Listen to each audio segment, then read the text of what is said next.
So very good morning to all.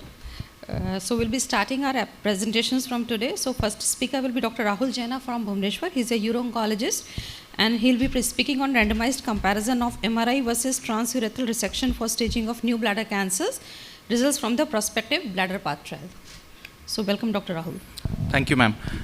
Contrary to how this session was introduced, this is a topic which doesn't talk about uro-oncologist versus radiation oncologist versus medical oncologist. We are talking about a trial which tries to optimize the diagnosis and treatment of muscle-invasive bladder cancer.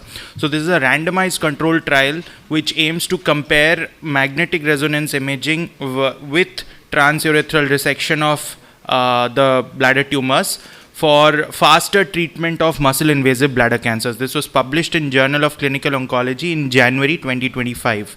So the rationale and need for this study is that muscle-invasive bladder cancer, over the years, there hasn't really been any improvement in the survival rates, and one of the reasons for this is what has been told in this paper is that in structured healthcare systems, there is a delay from diagnosis to radical treatment. In addition, there is an understaging of T1 patients. 30 to 46% of all muscle-invasive bladder cancer are upstaged as radical cystectomy. During the initial TURBT, this understaging occurs. So to address all of these issues, the authors have had this hypothesis that what if we separate non-muscle invasive bladder cancer and muscle invasive bladder cancer even before we do a TURBT? And will a combination of multiparametric MRI, office cystoscopy, and an office biopsy remove the need for doing a staging TURBT? And will it help us to select cases who need faster treatment? And will it save time in making the patient get radical treatment faster? So in 17 UK hospitals, this was an open label RCT. Patients with symptoms suspicious of bladder cancer were screened with a flexible cystoscopy plus urine for malignant cytology, imaging, which was a CT scan and or an ultrasound, and there was an office biopsy done. And the interesting part is that the person who did the cystoscopy the first time, he had to had this Likert scale. He had to follow this scale to grade whether that lesion appeared to be non-muscle invasive or muscle invasive on visual appearance. So Likert 1 and 2 were strongly suggestive of non-muscle invasive bladder cancer, and 4 and 5 were strongly suggestive of muscle invasive bladder cancer. And for the purpose of this study, 1, 2 were considered NMIBC and 3, 4 and 5 were considered muscle invasive bladder cancer. So these patients were then randomly assigned to follow two pathways. Pathway 1 was the standard pathway which all of us do, that those people, irrespective of whether they were probable NMIBC or MIBC, underwent a TURBT, and this TURBT decided whether it was T1, T2 or above, and the treatment was allocated according to the stage. Whereas pathway 2 was the investigational pathway. Here the Likert scale came into play, and those people who had a probable NMIBC underwent a TURBT. There was no role for doing an MRI here, and then they went treatment as per the findings of TURBT. Those people who possibly had an MIBC on the Likert scale then had a multiparametric MRI. And if the multiparametric MRI showed a muscle invasive bladder cancer, they straight away went to surgery, straight away went to local therapy, which could be neoadjuvant chemotherapy followed by surgery, trimodality therapy, or palliative care depending on the stage. And if the MP-MRI showed a non-muscle invasive bladder cancer, they had a TURBT, and then the further treatment was according to the findings of the TURBT. So basically, this pathway tried to exclude TURBT in those patients who had suspicion for muscle invasive bladder cancer on the initial cystoscopy as per the Likert scale. The outcomes were also very, very simple. In the feasibility stage, the authors wanted to see if it was feasible to adopt this pathway into clinical practice. So they wanted that minimum of 80% of these people should complete the second pathway, the MRI-based pathway. And in the secondary outcomes were again recruitment, retention rates, and the target sample size.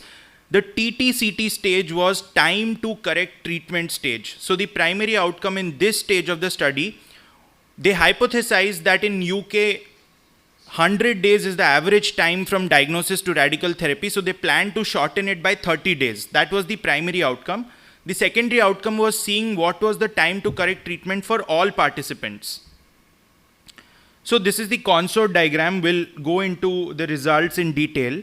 In the feasibility stage, 96% of the patients followed the protocol. So it was feasible to put into clinical practice. And of all the multiparametric MRIs which was done, 92% was compliant with the VIRADS protocol. In the second stage, where they tried to see whether these patients received correct treatment, 26 muscle invasive bladder cancers were diagnosed in both the groups, the investigational and the standard pathway, and 25 of them received the correct treatment at a median time of 77 days, which is still very high if we compare it to our standards. The difference here was that in the pathway where they did not use an MP-MRI, it was 98 days to receive the correct treatment for muscle invasive bladder cancer versus 53 days in the pathway where they did a multiparametric MRI. So this diagram, the curves show that the time was significantly less when you used a multiparametric MRI in pathway 2.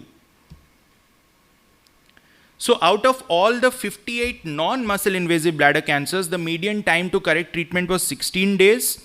In pathway 1, it was 14, pathway 2, it was 17. So really there was no difference for non-muscle invasive bladder cancers. Adding an MRI did not make any difference.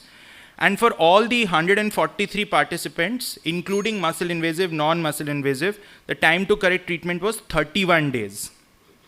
If you see all the patients together, it was significant, including both muscle invasive and non-muscle invasive. The authors found out that adding MRI made these patients get treatment faster, irrespective of whether they were non-muscle invasive or muscle invasive. Now, if we discuss this, so the reason why this trial was done was that the authors postulate that the slow pathway is what is actually contributory to the worst outcome after muscle invasive bladder cancers. They have quoted figures where a patient in the UK waits 144 days from diagnosis to radical treatment. In US, he waits an average of 70 days and 56 days in Canada to even see a urologist. So this delay leads to pathological upstaging and then bad outcomes. So the authors demonstrate in this study that it is safe to omit TURBT in a subset of patients who have visually been assessed to have muscle invasive bladder cancer, which therefore leads to shortening of time to receive correct treatment. Limitations, TURBT wasn't done, so we don't know the pathologic stage of those people who had neoadjuvant chemotherapy, palliation or radiotherapy, and TURBT also helps in control of hematuria, pain control, control of lower urinary tracts, and you miss variant histologies if you don't do a TURBT.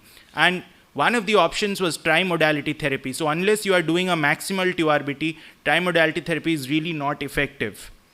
VIRADS was introduced during this study, but obviously, if you can see this graph, a lot of these, out of the 17 MIBC, 6 of them were non-muscle invasive bladder cancer, and they anyways had a radical cystectomy. So VIRADS needs to be perfected. Potentially, they say that it reduces cost because a MP-MRI is cheaper than a TURBT. Conclusion is that MP-MRI needs greater utilization in the bladder cancer pathway. However, learning curves are present. So the more MP-MRIs you do, the better you will be at it. And it potentially saves time in higher volume centers in structured health systems and potentially cost saving. The applicability to our setting, of course, I don't think any one of us faces delays of 77 days to get a radical cystectomy. That's all. Thank you.